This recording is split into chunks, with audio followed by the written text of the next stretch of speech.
La epístola de la misa de hoy es tomada del apóstol San Pablo a los Corintios y dice lo siguiente: hermanos, ¿no sabéis que los atletas que corren en el estadio, todos en verdad corren, pero uno solo alcanza la victoria? Corred vosotros de tal manera que la alcancéis.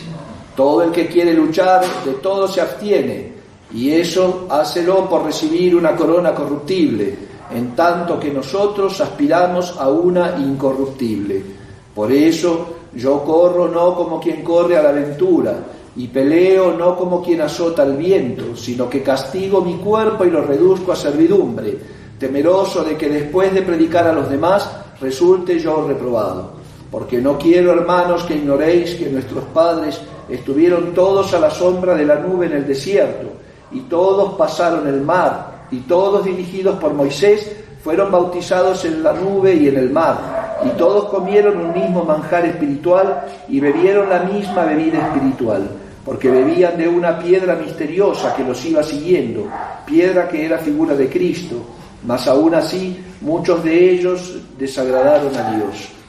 El Evangelio es tomado del evangelista San Mateo y dice lo siguiente: en aquel tiempo dijo Jesús a sus discípulos esta parábola: semejante es el reino de los cielos a un hombre, padre de familia, que salió muy de mañana a ajustar trabajadores para su viña. Y habiendo convenido con los trabajadores en un denario por día, los envió a su viña. Y saliendo a eso de la hora tercia, vio a otros en la plaza que estaban ociosos, y les dijo: id también vosotros a mi viña, y os daré el salario justo. Y ellos fueron. Volvió a salir a eso de la hora de sexta y de nona, e hizo lo mismo. Salió por fin a eso de la hora de vísperas, y vio otros que estaban allí, y les dijo: ¿qué hacéis aquí todo el día ociosos? Y ellos les respondieron: porque ninguno nos ha contratado.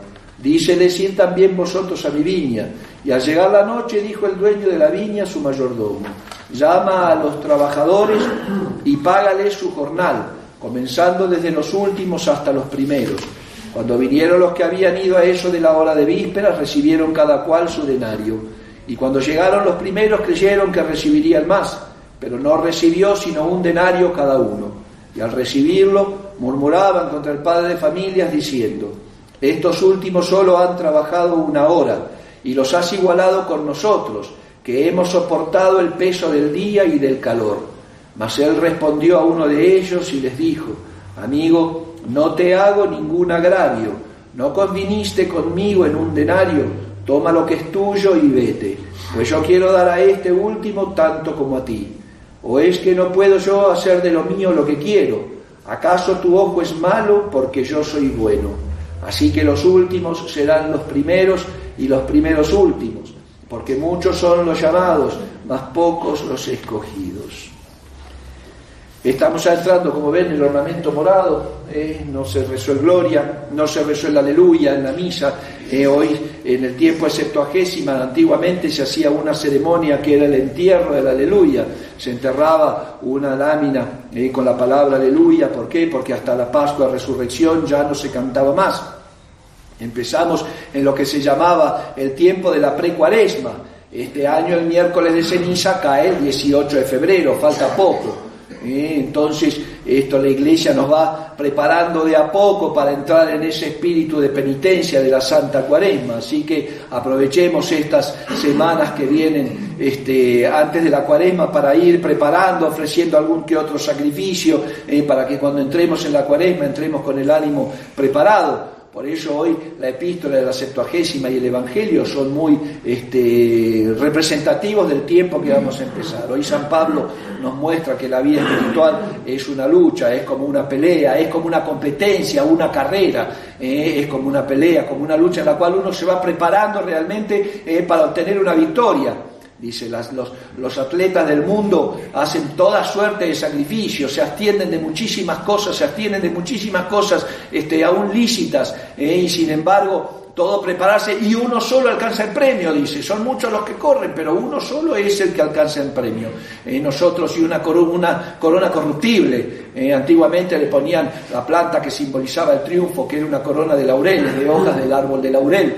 Entonces, por una corona que se secaba y después había que tirarla. Nosotros no, dice San Pablo, nosotros vamos peleando y vamos trabajando el alma por una corona que es incorruptible.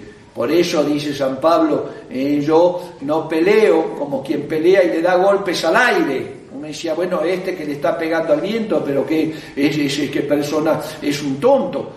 ¿Por qué? Porque le pega al aire. No, nosotros sabemos dónde asestar los golpes, dónde vamos a tener que golpear para poder realmente vencer. Y el golpe que tenemos que dar nosotros en la vida espiritual es golpear al mundo, al demonio y a la carne, que son los tres grandes enemigos del hombre. Contra ellos estamos peleando. Y no solamente tan así, sin embargo, dice San Pablo más adelante, que no está en la epístola de hoy, nuestra lucha no es contra los poderes, las potestades de la tierra, es contra los poderes de las tinieblas.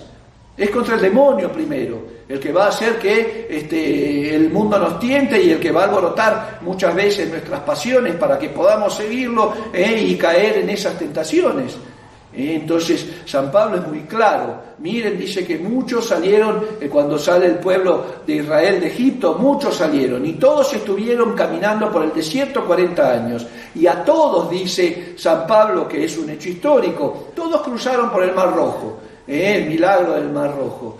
Todos fueron alimentados con el maná, todos vieron alimentados con el maná, todos se beneficiaron con el agua de la piedra que Moisés golpea y salía agua, y esa piedra es Cristo, dice, el agua es salvación. Pero no todos entraron a la tierra de promisión. ¿Por qué? Porque dudaban, porque eran ingratos, porque no aceptaban la voluntad de Dios, siempre se quejaban. Pueblo de dura cerviz, dice las Sagradas Escrituras, de lomo duro que hay que romper a palos. Pueblo de lomo duro, dice, por todos se quejaban. Y en el Antiguo Testamento dice, realmente de todos esos que salieron de Egipto, la mayoría no entró. Entraron los jóvenes, 40 años estuvieron dando vueltas por el desierto. 40 años estuvieron el pueblo de Israel dando vueltas por el desierto. Hasta algunos entraron. Ni siquiera Moisés entró en la tierra prometida, porque también dudó cuando golpea. Dios le dice, golpea la piedra para que salga agua, porque se quejaban de que tenían sed. Entonces golpea la piedra, pero la golpea 2 veces. Uno diría, qué poca cosa, porque golpeó 2 veces esa piedra para que Dios le haga el milagro de sacar agua de ahí. No, porque no confió en la palabra de Dios, porque con una bastaba. Si Dios le dice golpea la piedra, golpéala una vez, porque yo te estoy diciendo lo que va a pasar, y si crees en mí va a pasar eso. Entonces, ¿para qué golpeas 2 veces? ¿De qué dudas? Entonces, ni tú vas a entrar en la tierra de promisión. ¿Entienden? Entonces, todos pasaron las mismas cosas, pero no todos entraron en la tierra prometida.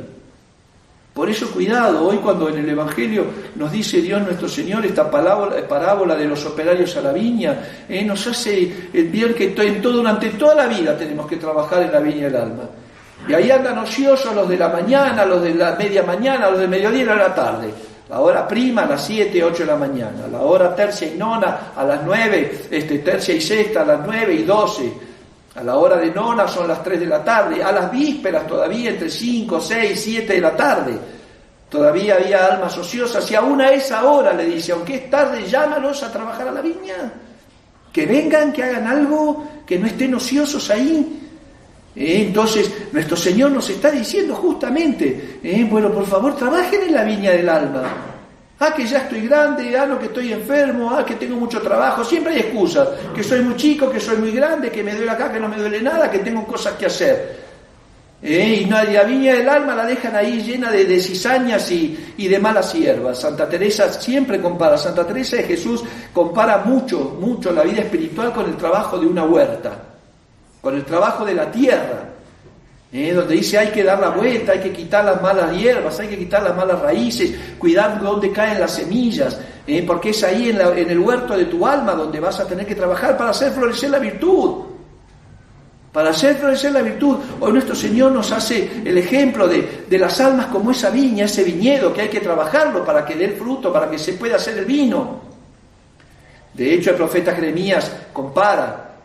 En las Lamentaciones, Dios le hace comparar al alma con una viña y le dice, te planté en un terreno predilecto, te cuidé, te quité las malas hierbas, ¿qué más tengo que hacer por ti que no haya hecho? Le dice Dios por medio del profeta.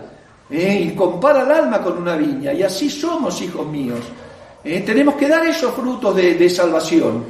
y trabajar en la viña de nuestras almas. Y no importa si somos chicos, si somos grandes, si somos viejos, no interesa. Todos tenemos un alma que salvar, todos, porque desde que venimos a este mundo tenemos ese camino que recorrer para poder llegar a la eternidad. Pero tenemos que entender, como nos dice San Pablo, contra qué vamos a pelear. Vamos a pelear contra enemigos que son fuertísimos si no estamos apoyados en la gracia de Dios. Y tenemos que tener la decisión absoluta de decir, bueno, tengo que salvarme, y si tengo que salvarme, voy a tener que dejar amistades que me hacen daño, voy a tener que dejar lecturas y cosas que son frívolas cuando no pecaminosas, voy a tener que dejar relaciones y situaciones y un trabajo si fuera necesario, o un estudio si fuera necesario. Poner la salvación del alma primero. ¿Por qué? Porque dice nuestro Señor, muchos son los llamados, pero pocos son los escogidos. Por eso San Pablo después nos explica este evangelio diciendo, no, miren que en el pueblo de Israel, que fue el pueblo escogido, no todos entraron. No todos entraron. Es más, la mayoría se quedó afuera. De los que habían salido de Egipto, fueron muy pocos los que entraron a la tierra de promisión. Por eso tenemos que entender lo que es el deseo de Dios para salvarnos. Dios nos da en su gracia la vocación de Dios, del ser humano, es una vocación salvífica. Dios quiere que todos se salven. Claro que la salvación y la redención es universal. Pero no todos se van a salvar, no es por culpa de Dios que no se salven. Si hay una persona que adelante de un banquete donde está abundante, reventando de comida, se muere de hambre, no es culpa de que la mesa no estaba preparada, la mesa está preparada, ven, acércate y come. Pero si tú no te quieres acercar porque no me gusta esto, porque no me gusta aquello, porque hasta acá, por 1000 excusas que son bagatelas, en ese sentido, entonces la culpa no es del quien hizo el banquete, la culpa es del que se quedó muerto de hambre porque no quiso acercarse. Pues si una vez siempre tenemos que entender eso, el que no se salva, y en el infierno es uno de los grandes castigos del condenado. Estoy aquí por mi propia decisión. Por toda la eternidad van a llorar ese falso arrepentimiento, van a gemir y llorar por sus pecados, pero no porque se arrepientan, sino porque se van a atormentar pensando con tan poca cosa. Yo podría haber salido de este pecado con una buena confesión, con un acto de virtud, con una penitencia. Siempre, y sin embargo estoy eternamente condenado. ¿Por qué? Porque no puse un poco de esfuerzo. ¿Y por qué se odia a Dios en el infierno? Porque se ve la bondad infinita de Dios. Y se lo odia porque soy tan bueno y yo no lo aproveché. Hijos míos, esa situación del condenado puede ser la nuestra, como puede ser la nuestra la situación del salvado. Aquel que batalló, que luchó contra sus malas inclinaciones, contra cualquiera de los pecados, el orgulloso que buscó la humildad, el envidioso que buscó la generosidad, el goloso que empezó a ser templado en la comida, el impuro que empezó a ser casto, el perezoso que empezó a ser diligente. Cualquiera que tenemos en nuestra naturaleza por el pecado original, la inclinación a cualquiera de los pecados capitales. Ese virtuoso que estuvo luchándolo y va a estar en el cielo y va a decir, Dios mío, qué alegría por haber, a toda la eternidad de estar con Dios, por haberme luchado un poco en esta tierra, por haber combatido un poco contra esas malas inclinaciones que uno siente desde pequeño. Por eso, padre de familia, en paréntesis, eduquen bien a sus hijos. Desde chiquititos, fórmenlos en la virtud y en el amor de Dios. No todo el que diga Señor, Señor entrará en el reino de los cielos. No pensemos que todo el mundo se salva, como andan predicando en el modernismo. Ahora, la semana pasada, un paréntesis también, en la homilía del domingo, estos usurpadores, León XIV Prevost, que ni sacerdote es, y se le nota porque tiene una actitud laical terrible, pero bueno, en su homilía, como fueron la semana para el modernismo, fíjense, hicieron la semana por la unidad de los cristianos, semana de oración por la unidad de los cristianos. Los cristianos son todos los que tienen el nombre de Cristo en sus confesiones, pero no son católicos. Todas las ramas y sectas protestantes, los anglicanos, los ortodoxos, todos los de rito oriental, los coptos, etcétera, un montón que nombran a Cristo, pero no son católicos. Bueno, en esa semana, para unidad de todos, termina diciendo en la homilía, bueno, hay que, con fervor, reconozcamos, dice, y experimentemos que por fin, finalmente, todos tenemos la misma fe. Todos tenemos la misma fe, le dice. Imagínense un protestante muriendo cuando tenga que ponerse en presencia de Dios y confesar ante Dios nuestro Señor que toda la vida blasfemó de su Santísima Madre. ¿Qué va a hacer de ese alma? Y sin embargo, en vez de decirle, conviértanse todos, ¿no ven que se están yendo al infierno? Le dice, no, todos tenemos, y hay que vivirla y experimentarla, que tenemos toda la misma fe, por fin, dice, tenemos una sola fe. Es un monstruo, es un monstruo, es diabólico eso. Por eso, hijos míos, todos esos engaños va llevando al camino de perdición. Y Dios permite todos esos males justamente para que de ahí saquemos bienes. Hoy dice la oración colecta que Dios tenga misericordia de nosotros, que somos justamente castigados por nuestros pecados. No hay injusticia en Dios, claro que no hay injusticia. Todo está preparado, no te estoy llamando desde que tienes uso de razón a que trabajes para mi viña. No te estoy llamando en tu niñez, en tu adolescencia, en tu adultez, en tu juventud, en tu ancianidad. No te estoy llamando para que vengas a servirme. Y después que tengas tu premio, tu denario, esa vida eterna que jamás se será quitada. No podemos andar por el camino de la vida como si fuéramos animales, hijos. Tenemos razón, tenemos inteligencia, tenemos voluntad, tenemos libre albedrío, hemos sido creados a imagen y semejanza de Dios. No podemos andar por la vida como si fuéramos animales, como si fuéramos bestias. Todo el día tratando de meter nuestro corazón y nuestra mente en las cosas de la tierra, en las cosas del mundo, preocupados con el qué comeremos, cómo nos vestiremos, preocupados si voy a tener trabajo, si no voy a tener trabajo, si voy a poder salir de vacaciones, si me voy a poder cambiar el teléfono. Miren las preocupaciones. Miren las preocupaciones y vamos a poder hacer cosas materiales. ¿Y cuándo nos vamos a preocupar igual por el alma? ¿Cuándo se van a preocupar por salvarse? Si me muero hoy, ¿qué pasa? Si hoy tengo que entregar mi alma al Señor, ¿quién sabe si vamos a llegar a la noche?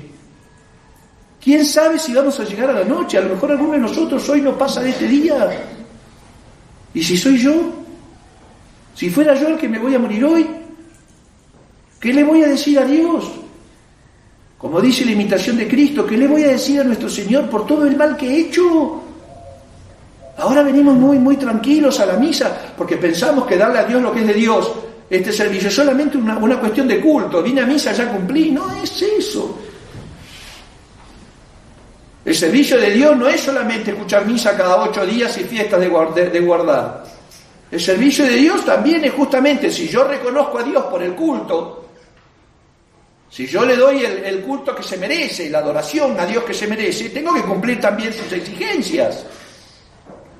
Tengo que cumplir también con sus mandatos, que son los mandamientos. No crean que porque están en misa hoy ya con eso agradan a Dios, ¿sí? Me incluyo. No creo que por decir misa hoy yo ya agrado a Dios. Vamos a agradar a Dios si cumplimos su palabra. Si esta misa sirve para santificarnos, si de aquí salimos con mejores decisiones para decir, bueno, Dios mío, hoy voy a trabajar en tu viña, que es mi alma.